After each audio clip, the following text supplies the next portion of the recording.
마태복음 21장 33절로 46절의 말씀입니다.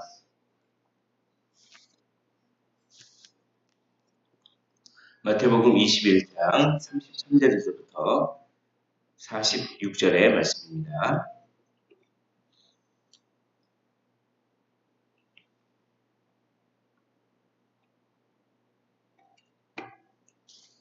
우리 다 찾으실 줄 알고 한 절씩 교독하시고 마지막 절은 함께 읽도록 하겠습니다. 다른 한 비유를 들으라. 한 집 주인이 포도원을 만들어 산 울타리로 두르고 거기에 집자는 틀을 만들고 망대를 짓고 농부들에게 새로 주고 타국에 갔더니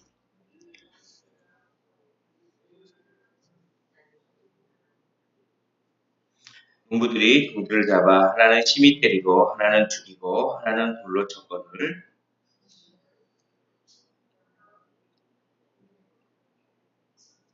후에 자기 아들을 보내며 이르되 그들이 내 아들은 존대하리라 하였더니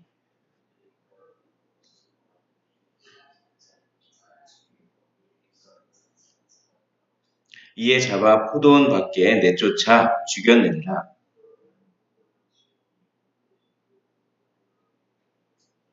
그들이 말하되 그 악한 자들을 진멸하고 포도원은 제때에 열매를 바칠 만한 다른 농부들에게 새로 줄지니이다.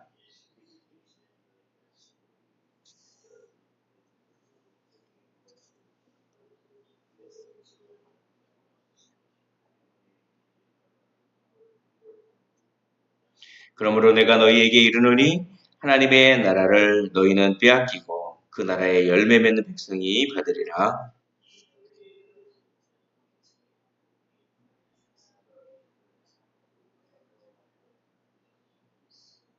대제사장들과 바리새인들이 예수의 비유를 듣고 자기를 가리켜 말씀하심인 줄 알고 잡고자 하나 무리를 무서워하니 이는 그들이 예수를 선지자로 알미였더라.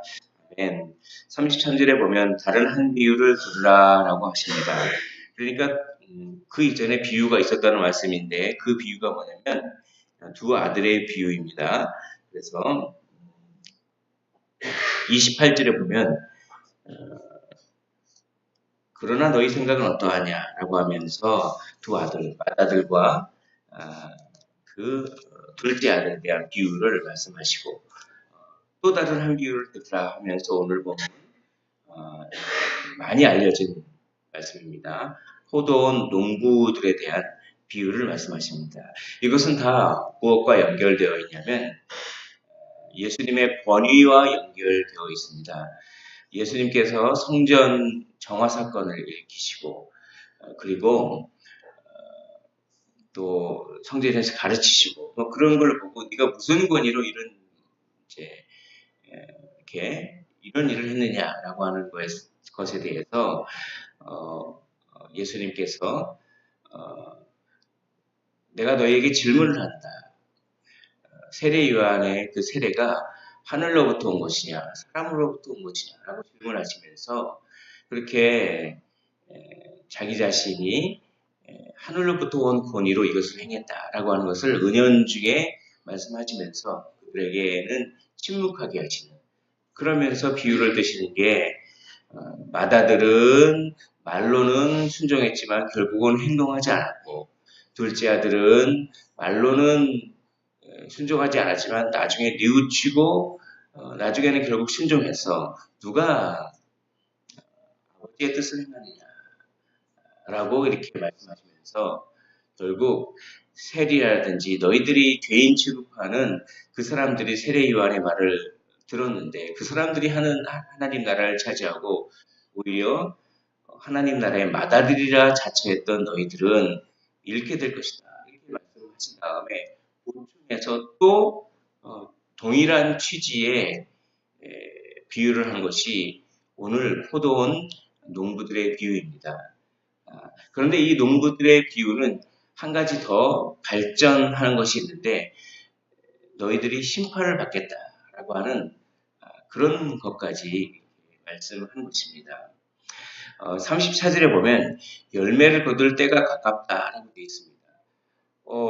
포도원 주인이 포도원을 만들어서 산 울타리로 두르고 거기에 집자는 틀을 만들고 망대를 짓고 이건 뭡니까? 포도원을 상당히 아끼는 모습입니다.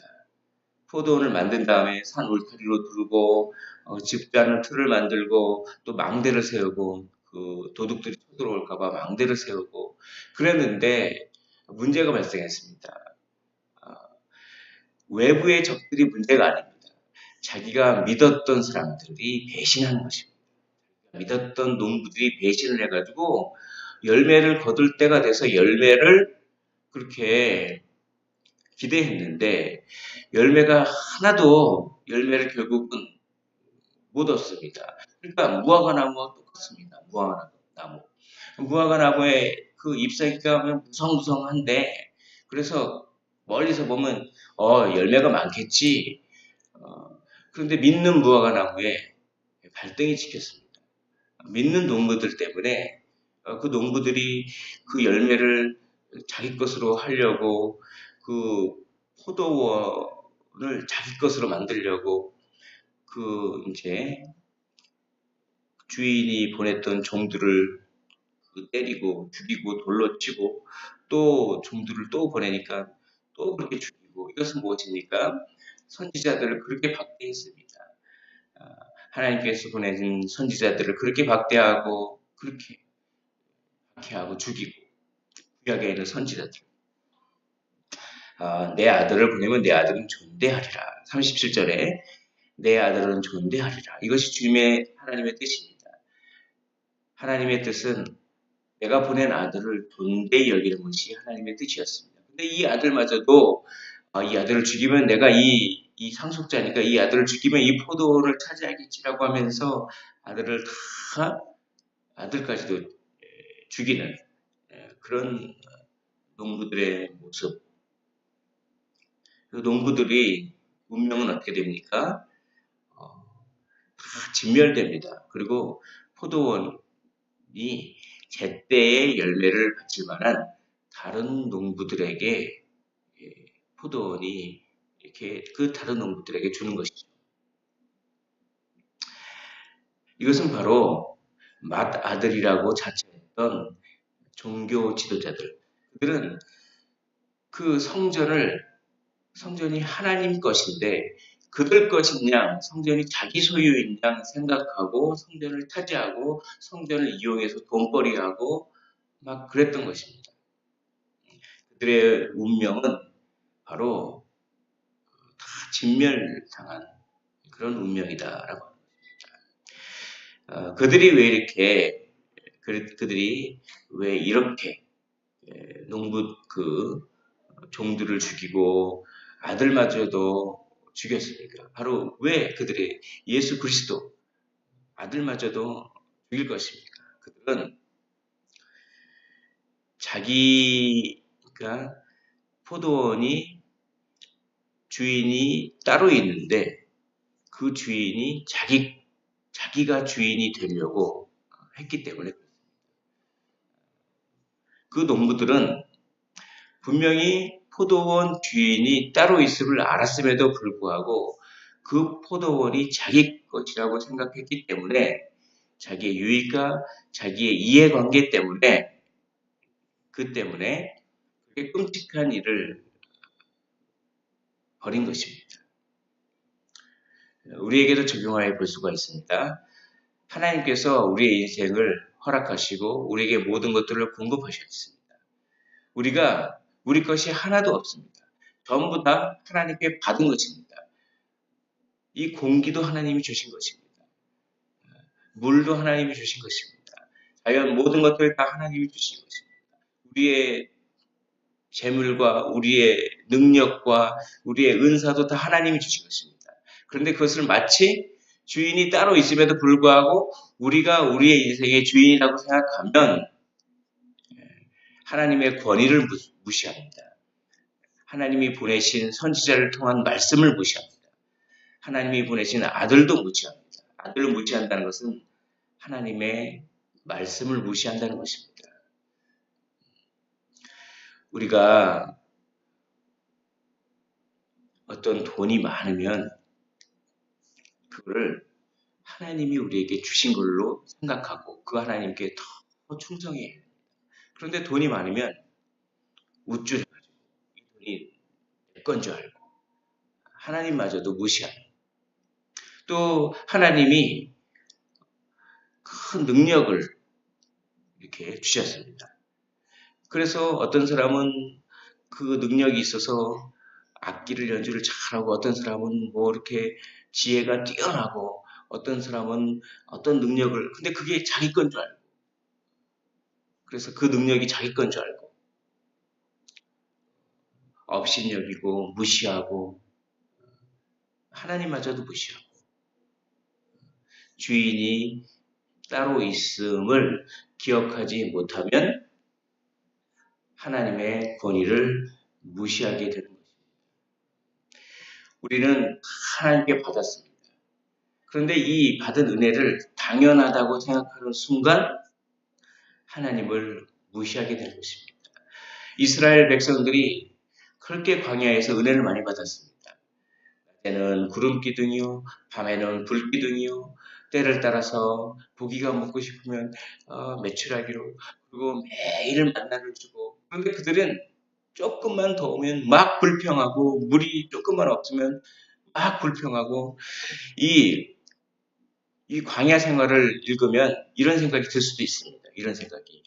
아니, 그렇게 홍해바다를 갈라서 그렇게 기적을 보여주시고, 그렇게 때를 따라서 매일 일어나면 만나가 막 내려있고, 그리고 매일 그냥 어떻게 기이한 그런 구름 기둥, 자연에서는 볼 수도 없는, 보통의 자연에서는 볼 수 없는 빽빽한 구름 기둥으로 막 행진하는데 이렇게 해를 가려주시고, 신발과 옷이 부르트지 않고, 그런 기적을 매일 체험하는데 어떻게 그렇게 이스라엘 백성 그렇게 잘 원망하고 그렇게 잘 불평할 수가 있을까?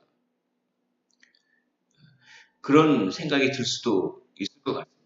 그 구약본 그 성경 말씀을 읽으면 그렇게 기적을, 하나님께서 시내산에서 막 천둥과 번개를 치고 그렇게 그 돌에다 직접 그 계명도 새겨주고, 그 모습을 뻔히 보면서도 어떻게 금송아지를 만들 수가 있을까? 그 모습을 뻔히 보면서도 그렇게 큰 기적을 경험하면, 아니 어떻게 그렇게, 그런데 그것이 우리의 모습입니다. 그들은 왜 그렇게 하나님의 놀라운 기적을 경험했으면서도 그렇게 불평을 했을까요? 그것은 하나님의 은혜를 당연하게 생각하면 그렇게 됩니다. 하나님의 은혜를 당연하게 생각합니다. 당장 하나님께서 단 5분만 공기를 걷어가 보십시오. 모든 사람은 다 죽습니다. 그런데 그걸 너무 당연하게 생각합니다. 우리가 받지 않은 것은 아무것도 없습니다. 이것을 너무 당연하게 생각할 때 오히려 하나님을 원망하고, 왜 이것은 안 주십니까? 라고 하면서 오히려 하나님을 무시하고 하나님의 권위를 무시하는 그 모습이 바로 농부들의 모습인 것입니다. 마땅히 주인이 따로 있습니다. 그러므로 우리는 어떻게 해야 됩니까? 맡은 자에게 구할 것은 충성입니다. 우리가 해야 될 것은 열매를 맺는 것입니다. 열매를 맺지 않은 무화과 나무는 다 저주를 받아서 말라버리고, 열매를 맺지 않고 제 기능을 하지 못했던 성전은 파괴되어 없어져 버릴 것입니다. 열매를 마땅히 맺어야 하는데 맺지 못했던 농부들도 다 진멸되어서 쫓겨날 것입니다. 우리는 달란트를 받았습니다. 한 달란트 받은 사람처럼 열매 맺지 못하는 것이 아니라 2달란트 받은 사람, 5달란트 받은 사람처럼 열매를 맺기 원합니다. 그 열매를 맺는 가장 중요한 마음, 그 마음은 무엇입니까?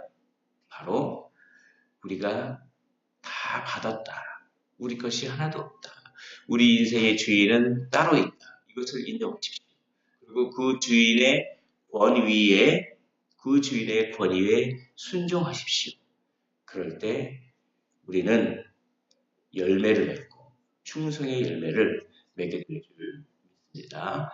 오늘도 우리가 살아가는 한순간 한순간이 다 귀한 시간임을, 다 주님께서 주신 그 시간임을 우리가 낭비하고 소비할 그런 시간이 아니라 주님께서 주신 주인이 따로 있는 이 시간임을 오늘 기억하시고 충성하여서 열매를 맺어 들으시기를 주님의 이름으로 축원드립니다. 기도하겠습니다. 하나님 아버지, 악한 농부들의 비유를 오늘 생각해 봅니다. 악한 농부들은 주인이 따로 있음에도 불구하고 자기가 그 포도원의 주인인 양, 주인 행세 하려고 했습니다. 그래서 아들마저도 죽였습니다. 하나님의 권위를 다 무시하고 하나님을 무시했습니다. 하나님, 우리가 하나님께 받은 은혜가 얼마나 많습니까? 그것을 늘 기억하고 우리 인생의 주인이 따로 있음을 늘 기억하고 주님의 말씀 앞에 엎드려지고 주님의 권위를 순종하며 충성되게 열매 맺는 우리의 인생을 살게 하여 주옵소서. 온전히 하나님께만 영광 돌리는 인생을 살게 하여 주옵소서. 예수 그리스도 이름으로 기도하옵나이다. 아멘. 오늘 말씀